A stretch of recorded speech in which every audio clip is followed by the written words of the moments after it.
BNP chairman Tarique Rahman বলেছেন, আগামীতে BNP ক্ষমতায় গেলে নানা সমস্যায় জর্জরিত খুলনা শিল্পনগরীকে উন্নত শিল্পনগরীতে পরিণত করবে, যেখানে নারীদেরও কর্মসংস্থান নিশ্চিত করা হবে। তিনি বলেন, সকলকে নিয়ে প্রত্যাশিত বাংলাদেশ গড়ে তোলা হবে। ফ্যামিলি কার্ডের পাশাপাশি কৃষকদের কৃষি কার্ড দেয়া হবে। তারেক রহমান আজ খুলনার খালিশপুরের প্রভাতী স্কুল মাঠে খুলনা মহানগর ও জেলা বিএনপি আয়োজিত জনসভায় প্রধান অতিথির বক্তব্যে কথা বলেন। পরে যশোরে নির্বাচনী সমাবেশে ভাষণ দেবেন বিএনপি চেয়ারম্যান। খুলনা থেকে মনির হোসেনের রিপোর্ট, ক্যামেরায় ছিলেন সাজ্জাদ হোসাইন। আসন্ন জাতীয় সংসদ নির্বাচনকে সামনে রেখে প্রচারণায় যখন ব্যস্ত প্রার্থী ও নেতাকর্মীরা, তখনই দেশের দক্ষিণ পশ্চিমাঞ্চলের জেলা খুলনায় আসেন বিএনপি চেয়ারম্যান তারেক রহমান। এই যেন নেতাকর্মীদের জন্য যুক্ত করে বাড়তি আনন্দ। দীর্ঘ 22 বছর পর খুলনার মাটিতে পা রাখেন তারেক রহমান। বিভাগীয় প্রতিনিধি সম্মেলনে অংশ নিতে 2004 সালে তারেক রহমান সর্বশেষ খুলনা সফর করেন। নিজ জেলায় দলীয় প্রধানের আগমন, তাই তাকে কাছ থেকে এক নজর দেখার বড় সুযোগ কেউ হাতছাড়া করেনি। বাগেরহাট, সাতক্ষীরা ও খুলনা সহ আশপাশের এলাকার নেতাকর্মীরা জড়ো হন খালিশপুরের প্রভাতী স্কুল মাঠের সমাবেশস্থলে। ব্যানার, ফেস্টুন ও দলীয় প্রতীক ধানের শীষের প্রতীক হাতে ব্যান্ডের তালে তালে মিছিলে সমাবেশস্থলে আসেন নেতাকর্মীরা। নানা স্লোগানে মুখরিত হয় পুরো সমাবেশস্থল। ছোট থেকে বৃদ্ধ, ধর্ম বর্ণ নির্বিশেষে নারী পুরুষ সকলেই সমবেত হন সমাবেশস্থলে। জনসমুদ্রে রূপ নেয় প্রভাতী স্কুল ময়দান। মাঠ পেরিয়ে বাড়ির ছাদে অবস্থান নেয় বিভিন্ন স্থান থেকে আগত নেতাকর্মী ও ভোটাররা। তারেক রহমান জনসমাবেশে বলেন, দেশের বড় একটি জনগোষ্ঠী নারী সমাজকে পিছিয়ে রেখে কোনো উন্নয়ন সম্ভব নয়।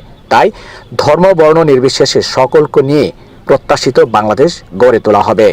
এই বাংলাদেশে খেটে খাওয়া মানুষের পরিবারের অধিকাংশ নারী কোনো না কোনোভাবে সংসারের উপার্জনের জন্য কাজ করে থাকে।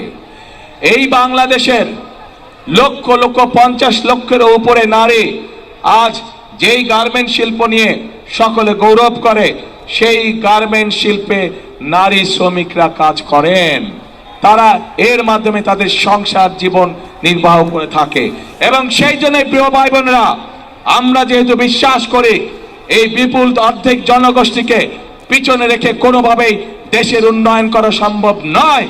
নানা সংকটের জর্জরিত খুলনা শিল্পনগরীকে জীবিত শিল্পনগরী হিসেবে গড়ে তোলার পাশাপাশি শিক্ষা, স্বাস্থ্য সহ এই এলাকার উন্নয়নে নানা পরিকল্পনার কথা তুলে ধরেন তারেক রহমান।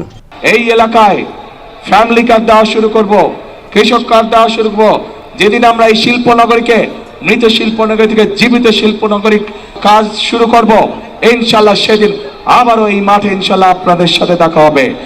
একটি প্রত্যাশিত বাংলাদেশ গড়ে তুলতে আগামী নির্বাচনে ধানের শীষের পক্ষে ভোট চান বিএনপি চেয়ারম্যান তারেক রহমান।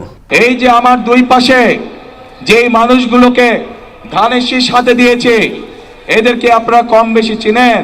এই মানুষগুলোকে 12 তারিখ পর্যন্ত দেখে রাখার দায়িত্ব আপনাদের। ইনশাল্লাহ 13 তারিখে ধানের শীষের সরকার গঠিত হলে 13 তারিখ থেকে এই মানুষগুলো আপনার এলাকার উন্নয়ন, আপনার সমস্যা, সুবিধা অসুবিধা সবকিছু দায়িত্ব তাদের। পরে তিনি খুলনা বিভাগীয় বিএনপি মনোনীত ধানের শীষের প্রার্থীদের পরিচয় করিয়ে দেন। তারেক রহমানের খুলনা সফর কেবল নির্বাচনের কর্মসূচি নয়, এই সফর নেতাকর্মীদের মনোবল চাঙ্গা করার পাশাপাশি আগামী দিনে নেতাকর্মীদের আরও আত্মবিশ্বাসী করে গড়ে তুলবে বলে মনে করছেন স্থানীয় নেতাকর্মীরা।